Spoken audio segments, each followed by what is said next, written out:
Calorosas saudações, sejam bem-vindos a mais um vídeo e hoje temos nada mais nada menos do que Ricardo Araújo Pereira, que, tendo em conta a conjuntura e circunstâncias atuais, decidiu tecer alguns comentários sobre a atualidade política, mais concretamente o Chega. Portanto, de uma forma bastante democrática, ao contrário de ex-militantes do PCP, vamos ouvir as palavras de Ricardo Araújo Pereira e opinar sobre as mesmas. Portanto, sem mais demoras, vamos escutar. Muito grave que o Ministério Público tivesse dito, caso seja isso, que o Ministério Público tivesse dito, sim, houve aqui uma maioria vasta de portugueses que votaram nestes, mas eu acho que não. E, portanto, eu acho que a primeira hipótese, entre estas duas, eu prefiro a primeira. Eu espero que as suspeitas do Ministério Público sejam suficientemente fortes e estejam defendidas de uma forma tão clara, que seja a primeira péssima hipótese e não a segunda ainda mais péssima hipótese. Ou seja, o que ele está aqui a dizer, para quem ainda não percebeu o contexto, é na questão do Ministério Público de ter colocado António Costa como suspeito e parece-me que está quase a menosprezar aqui a questão de termos um primeiro-ministro indiciado com aquela questão que a esquerda tem dito mediaticamente de um parágrafo, que na verdade não foi só um parágrafo. E a propaganda política e a máquina de comunicação socialista em Portugal já começou a funcionar a partir do momento em que António Costa faz aquela declaração ao país a vitimizar-se de forma completamente ridícula e no dia a seguir sai uma notícia por todos os órgãos de comunicação social afetos ao próprio Partido Socialista, direto ou indiretamente, a dizer que, coitado do Primeiro-Ministro, foi confundido numa escuta. Agora, acontece que essa mesma escuta nem sequer pertencia ao conjunto de 20 escutas pelas quais indiciaram o próprio Primeiro-Ministro como suspeita no caso de corrupção em que o mesmo está avisado. Não é? Embora eu concorde, não é? É preferível que a primeira hipótese, ou seja, de o Ministério Público ter razão, é menos má do que a segunda, porque isso efetivamente traria quase uma questão de ridículo, quase máximo, porque deitámos abaixo uma maioria absoluta por um erro do Ministério Público. Agora, devido que isso tenha acontecido, e até prova em contrário, nada disso aconteceu. Portanto, isto apenas são especulações para o ar e vamos ver daqui para a frente. Até porque foi o António Costa que se demitiu, ninguém o demitiu a ele. Tu sempre recusaste receber André Ventura no teu programa. Uhum. Achas que André Ventura e os extremismos ganham com esta situação dramática que o país vive? Sim, parece-me evidente. Com este lamaçal? Exato, isso é o que eu acho mais imperdoável. Eu não compreendo a resposta dele. Dentro do ponto de vista ideológico dele, eu já o vou deixar concluir, mas se ele diz que os extremismos ganham, e ele considera o Chega extremista, que não é, mas vamos assumir no pensamento do Ricardo Araújo Pereira que o Chega é extremista, a resposta nem sempre é assim. Porque da mesma forma que o Chega na última sondagem teve 17%, o PCP na última teve 3%. E só teria 3 ou 4 deputados. Portanto, não beneficia extremismos. Concretamente, porque o PCP não cresceu nas sondagens. O PAN e o LIVRE mantiveram a mesma percentagem. Portanto, partidos extremistas à esquerda no Parlamento efetivamente existem. Agora, há que perceber também que a extrema-direita em Portugal é proibida em termos constitucionais. Nenhum partido de índole extremista à direita pode ser criado porque o Tribunal Constitucional, que se rege pela Constituição Portuguesa, está impedido de o fazer. Porque a Constituição Portuguesa proíbe a criação de partidos com essa índole ideológica. Portanto, não faz sentido. É o que eu acho mais imperdoável. Porque, repara, a gente tem falado sobre o comunicado da PGR, não é? E não há dúvida de que, por exemplo, aquele último parágrafo, a gente pode considerar que aquele último parágrafo é estúpido. É estúpido. Não é só o último parágrafo. Ou melhor, não estou a dizer que é estúpido, estou a dizer que não é só o último parágrafo que indicia o Primeiro-Ministro, mas enfim. E o António Costa demite-se por causa daquele último parágrafo. Mas os parágrafos anteriores... Não é só por causa daquele último parágrafo. É isso que ele alega, não é? É isso que, mas onde eu quero chegar é isso. É os parágrafos anteriores. Dizem coisas que o teriam forçosamente de levar à admissão. Claro. Porque o que dizem é que o seu... Aqui concordamos. Eu pensava que ele ia continuar no argumento da desvalorização do parágrafo, mas aqui 100% de acordo. Temos que ser justos, completamente de acordo. Já agora há uns erros ortográficos das legendas, mas isto foi feito automaticamente, não fui eu que as fiz, portanto ignorem, por favor. O chefe de gabinete, que foi ele que escolheu, está detido, que o seu amigo que ele punha a negociar, a intermediar negócios entre o privado e o público está detido e que o ministro, por causa do qual ele fez um braço de ferro com o Presidente da República, aqui há meses, é arguido. E isso é isso que eu acho que é imperdoável. são esses primeiros parágrafos, porque isso significa... Toda a gente tinha avisado, não foi por falta de aviso. O João Miguel Tavares escreveu um artigo, aliás, sobre isso. Sim, quer dizer, não foi por falta de aviso que as pessoas tinham dito, se calhar o PS devia comportar-se de uma forma um pouco mais prudente. Digamos. Concordo, mas a minha questão é, e aí estamos de acordo, agora, num país onde os serviços públicos não funcionam, os hospitais não têm médicos, as escolas não têm professores, os transportes públicos são só públicos porque transportes nem vê-los, onde as finanças públicas em termos do controle da dívida podiam estar muito melhores, onde a carga fiscal nunca esteve tão elevada em termos da percentagem do PIB. E a preocupação do Ricardo Araújo Pereira, a principal e que diz que é imperdoável, a única coisa que ele coadenou em termos do seu discurso àquilo que é imperdoável, em termos de atos políticos, é o facto de o Chega e o André Ventura galvanizarem o eleitorado e conseguirem crescer nas sondagens. Isso não é imperdoável, não é? Isso é simplesmente a democracia a funcionar. É óbvio que o Chega, não sendo apenas um partido de protesto, mas também sendo um partido de protesto, consegue capitalizar isso. Da mesma forma que o Chega já não é apenas isso, um partido de protesto, mas contém essa essência, o PSD, que se diz e ainda se auto-intitula um partido de governo, mas já não governa o país há 8 anos, e se contabilizarmos sem a Troika, desde 2004, com Durão Barroso ou Santana Lopes em 2005, portanto, todo o partido tem a sua caracterização e usa o seu argumento para capitalizar o eleitorado. Isso é perfeitamente normal. Eu não compreendo como é que alguém diz que, no meio da conjuntura atual política em Portugal, em que o próprio Primeiro-Ministro está a ser investigado por corrupção,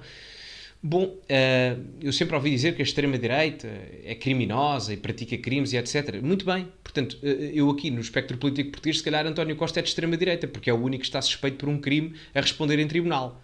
Não é? Portanto, pela lógica do Ricardo Araújo Pereira, António Costa e o Partido Socialista, que é aquele que tem mais conectividade ao crime em Portugal, em termos da quantidade de processos, se calhar é efetivamente um partido de extrema-direita, não sei, pela lógica, se calhar será um bocado por aí, não é? Assim, se calhar não ir buscar para o governo um presidente da Câmara de Caminha que acabou de celebrar um contrato milionário para um pavilhão imaginário. Correto, aqui novamente de acordo. Se calhar não ir buscar para chefe de gabinete um senhor que já tinha saído do governo por causa de outros casos anteriores e já tinha uma fama, digamos, esquisita em legislaturas anteriores. Vou ser específico, ele aqui está a utilizar um eufemismo, mas o chefe de gabinete de António Costa era assessor económico, interessante como a pessoa que escondia 80 mil euros em garrafas de vinho, era assessor económico de José Sócrates, não é? Portanto, o currículo está muito bem preenchido. Depois de ter sido assessor económico de José Sócrates, agora anda a esconder dinheiro em garrafas de vinho. Eu, por acaso, acho que faz sentido, não é? Por acaso, a gente não pode acusar o chefe de gabinete de António Costa de uma coisa. Incoerência, não é? Porque o Sócrates escondia o dinheiro no cofre da mãe. Este agora é em garrafas de vinho. Eles agora estão a fazer compartimentos menores que é para conseguirem poupar o ambiente. Assim não ocupam tanto espaço. Tudo isso levou-nos à situação em que estamos agora. Eu acho isso imperdoável por causa do efeito que tem. Que é esse. Que é haver um partido que esfrega as mãos de contente nesta altura. Quando tu olhas... Mas a questão é essa. Eu não percebo como é que isso é imperdoável. Porque se o Chega se apresenta como alternativa, é normal que as pessoas que votaram nesses partidos de governo ou de Bloco Central votaram como um voto de confiança, não é? Se essa confiança foi quebrada, se a satisfação das necessidades coletivas e individuais do ponto de vista público não está a ser satisfeita por parte da entidade pública às pessoas, então as pessoas começam a pensar, se eu quero as coisas diferentes, não vale a pena continuar a votar nos mesmos, porque se eu votar nos mesmos, vou continuar a ter os mesmos resultados. Tão simples quanto isso. Ou seja, enquanto que o Ricardo Araújo Pereira se diz democrata, não é? Está a dizer que as pessoas mudarem de opinião para um partido ou terem a favorabilidade ideológica perante um partido que é legalizado perante o Tribunal Constitucional e que foi eleito democraticamente por 400 ou 300 e tal mil portugueses, é imperdoável.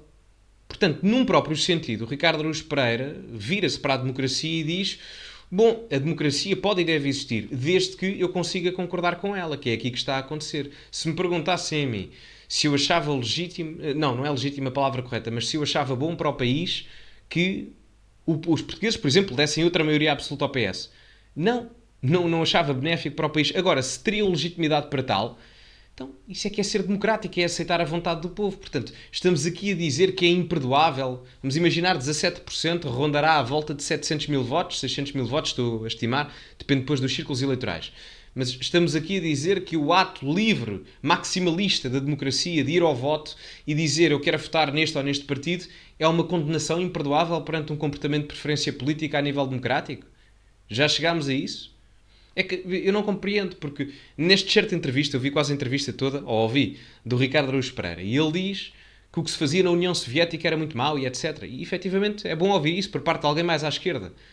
Mas depois dizer este tipo de coisas, condenar quem tem uma opinião diferente, alegando hipotético extremismo, quando a nível constitucional isso nem sequer é verificado, não faz sentido e em determinado aspecto é hipócrita. Depois de 50 anos de democracia, o que é que tu encontras, ou a falha que tu encontras, ou porque é que o país não conseguiu desenvolver-se de forma a evitar este tipo de situações, de forma a ser um país mais capaz de responder aos seus cidadãos? O que é que está a falhar no país, em tua opinião? Pá, sabes que São só os políticos? Antes do Ricardo Araújo Pereira responder, não são só os políticos. Em primeiro lugar, quem coloca os políticos no lugar onde os políticos estão somos nós. Portanto, primordialmente falando, tendo em conta que vivemos também em democracia, nós não podemos desresponsabilizar o povo pelos atos que toma. Se o povo é homenzinho ou mulherzinha para decidir, também é homenzinho ou mulherzinha para arcar com as responsabilidades das suas escolhas e dos seus atos. Portanto, os principais responsáveis pelo estado do país é o próprio povo. Democracia significa isso. Se é governo do povo, então o povo é o principal responsável, quer as coisas corram bem, quer as coisas corram mal. E enquanto as pessoas não perceberem isso e tiverem autorresponsabilidade, as coisas não mudam. Depois sim, podemos efetivamente dizer que alguma parte da classe política tem responsabilidade nisso, mas independentemente disso, e tem, sem dúvida nenhuma, os casos de corrupção atualmente são um exemplo disso, mas se não tivermos a consciencialização interna de que o eleitorado é o principal responsável pela manutenção da miséria civilizacional do país, então as coisas não vão mudar. Quem deu a maioria absoluta ao PS que permitiu que isto tudo acontecesse foram os portugueses. O voto do António Costa é só um, não é?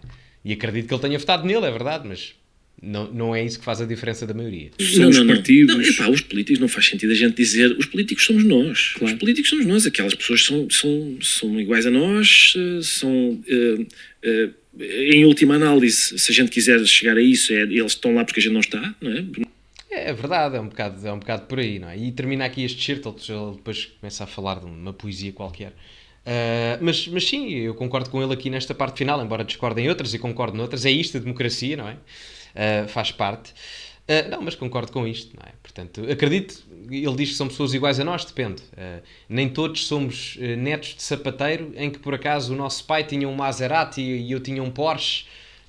E já viram a medida do IUC, só agora uma à parte, viram a medida do IUC que vai cair, já não vai para o Orçamento de Estado. Eu acho que, como a malta viu que o Pedro Nuno Santos ia provavelmente ser o próximo líder do PS, pensaram, epá, coitado do Pedro, que ele era neto de um sapateiro e o Porsche dele, como era antes de 2007, já não tinha dinheiro suficiente para pagar o Porsche 997 que ele tinha. Coitado do Pedro Nuno Santos. Bom, malta, já agora, lancei nova merch, novas camisolas, novas t-shirts, caso queiram adquirir para oferecer à vossa prima do Bloco de Esquerda, ou ao Ricardo Araújo Pereira, t-shirts que dizem, por exemplo, português de bem, sweats a dizerem português de bem, tem também uma a dizer Deus, Pátria, Família, e outra a dizer Ventura 2024, em celebração das próximas eleições para o ano, em março. Portanto, quem quiser adquirir é só ir a cultivem-se.pt, é o primeiro link que está na descrição, ok? Cultivem-se sem hífen, tudo junto.